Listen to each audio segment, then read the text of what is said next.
Olá, tudo bem? Essa aula é sobre concurso de crimes.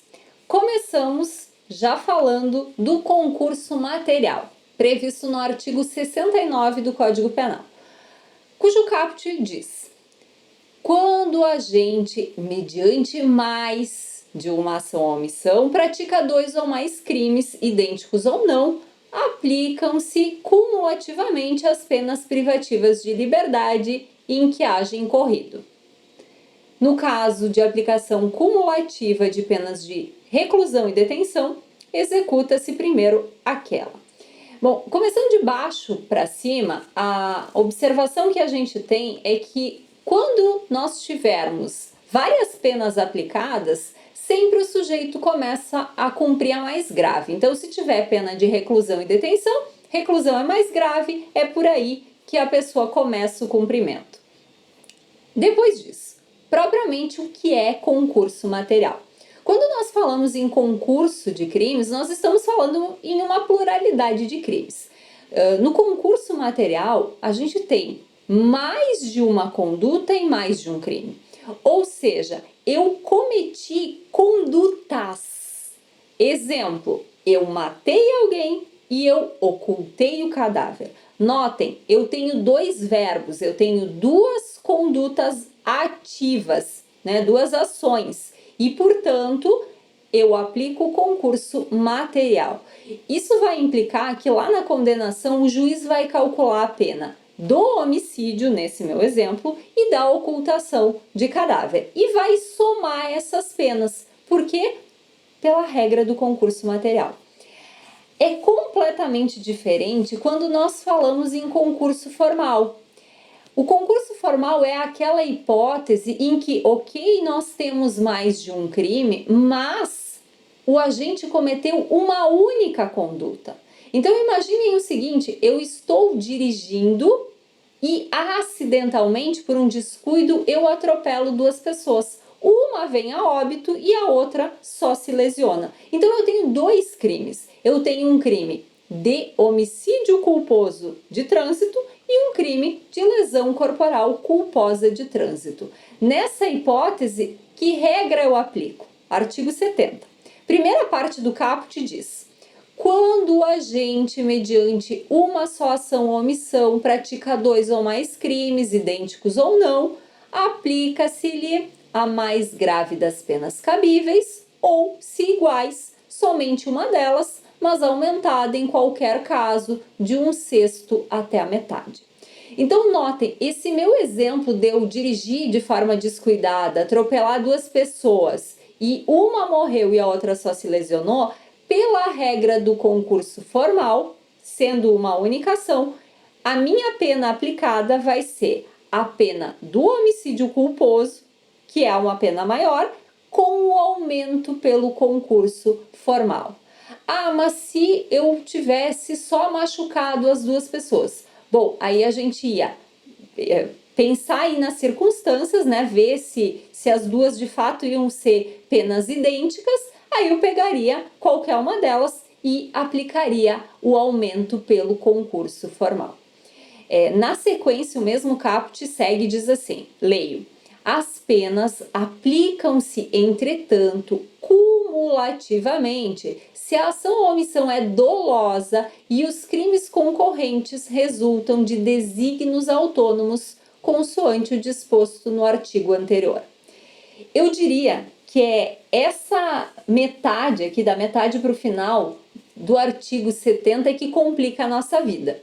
Porque a regra geral é simples. No concurso material, lá do artigo 69, a gente tem pluralidade de condutas, pluralidade de crimes, e aí aplica cada pena isolada e soma.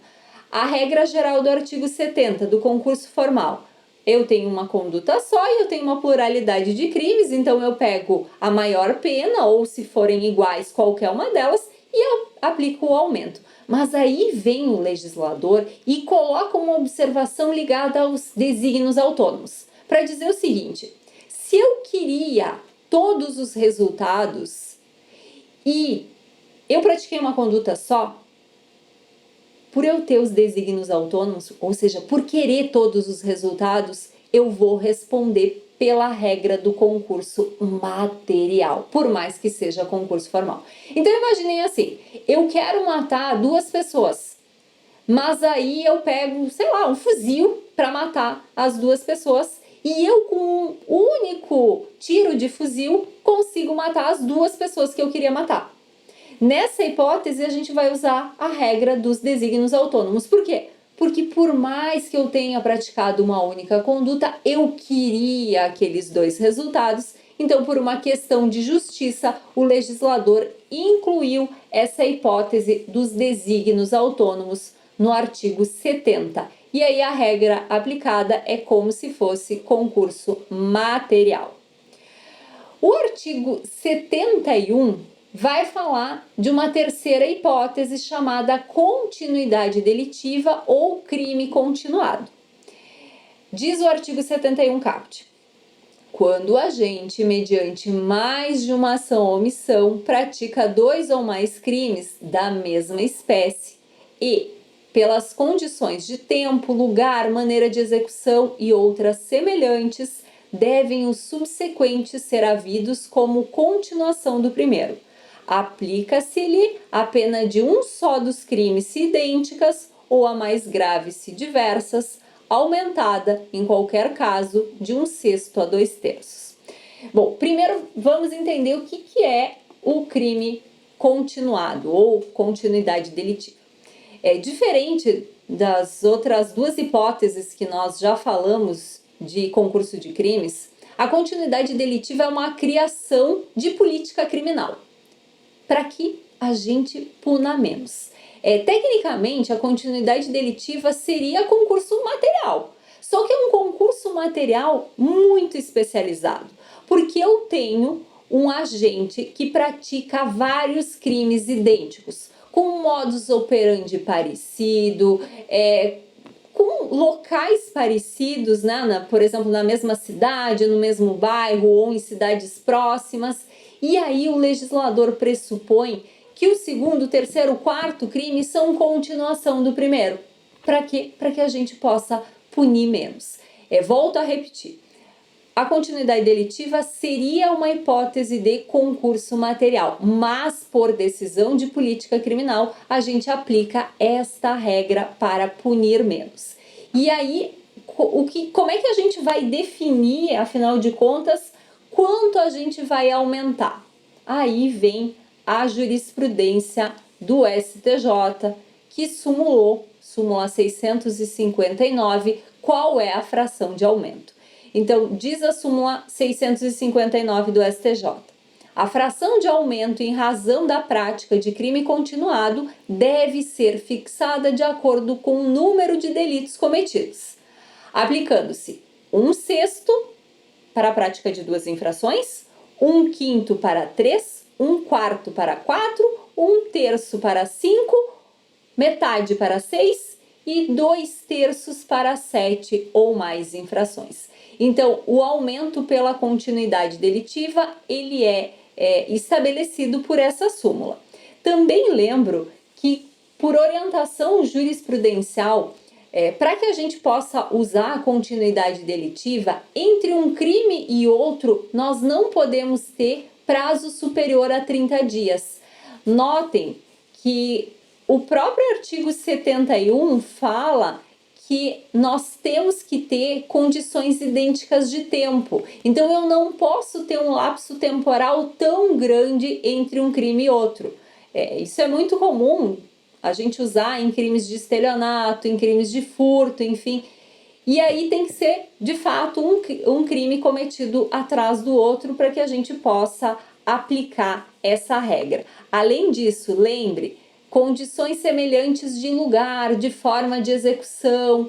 Então, eu tenho que ter, de fato, crimes parecidos e cometidos em locais próximos. Se eu cometi um crime na cidade de Caxias do Sul, no Rio Grande do Sul, e outro crime na cidade de Camaçari, na Bahia, eu não tenho como usar o Instituto da Continuidade Delitiva, justamente porque não tem essa continuidade em relação ao espaço, que também é exigida pela lei. Na sequência, nós vamos falar do parágrafo único do artigo 71, que diz: nos crimes dolosos contra vítimas diferentes, cometidos com violência ou grave ameaça à pessoa, poderá o juiz, considerando a culpabilidade, os antecedentes, a conduta social e a personalidade do agente, bem como motivos e circunstâncias, aumentar a pena de um só dos crimes, se idênticas, ou a mais graves, se diversas, até o triplo, observadas as regras do parágrafo único do artigo 70 e do artigo 75 deste Código. Bom, o parágrafo único do 71, que ainda fala da continuidade delitiva, ele cria uma regra especial quando a gente tem crime doloso contra vítimas diferentes, um crime com violência, crimes, aliás, no plural, né, com violência ou grave ameaça, e aí tem esse critério especial que o juiz pode até triplicar a pena. Lembrando, não existe a possibilidade de aplicar o concurso material, então eu tenho que usar a regra especial nessas hipóteses. A pior situação possível na continuidade delitiva é essa, até o triplo da pena se a gente tiver crimes cometidos contra vítimas diferentes e com violência ou grave ameaça. Depois nós temos outros dois institutos, que é o erro na execução, o primeiro deles, previsto no artigo 73, que diz: quando por acidente ou erro no uso dos meios de execução, o agente, ao invés de atingir a vítima que pretendia ofender, atingir pessoa diversa, responde como se tivesse praticado o crime contra aquela, atendendo-se ao disposto no parágrafo 3º do artigo 20 deste Código. No caso de ser atingida a pessoa que o agente pretendia ofender, aplica-se a regra do artigo 70 deste Código. Então, quando nós falamos em erro na execução, o chamado aberratio ictus, nós temos um agente que queria atingir uma pessoa e acaba atingindo outra pessoa. E aí a gente vai considerar as peculiaridades, as características da vítima pretendida. Bom, se eu queria atingir uma pessoa e eu atinjo outra, mas eu também atinjo a pessoa que eu queria, a gente usa a regra do concurso formal. É isso que diz o Instituto do Erro na Execução. Depois nós temos o resultado diverso do pretendido, chamado de aberratio criminis, previsto lá no artigo 74 do Código Penal, que diz: fora dos casos do artigo anterior, quando por acidente ou erro na execução do crime sobrevém resultado diverso do pretendido, o agente responde por culpa se o fato é previsto como crime culposo. Se ocorre também o resultado pretendido, aplica-se a regra do artigo 70 deste Código. Bom, o artigo 73, que é o que nós vimos antes, ele fala de um sujeito que queria atingir uma pessoa e atingiu outra pessoa. Então, quando a gente fala no artigo 74, nas hipóteses fora disso, me parece que poderia ser: eu quero atingir um objeto e eu atingo uma pessoa, e também a gente teria o inverso, né? Eu quero atingir uma pessoa e eu acabo atingindo um objeto. Mas o artigo 74, por uma limitação feita pela jurisprudência, ele só engloba a situação que eu queria atingir um objeto e, sem querer, eu acabo atingindo uma pessoa. Por quê? Porque se eu queria atingir uma pessoa e acabei atingindo um objeto, a jurisprudência entende que eu vou responder pelo crime tentado.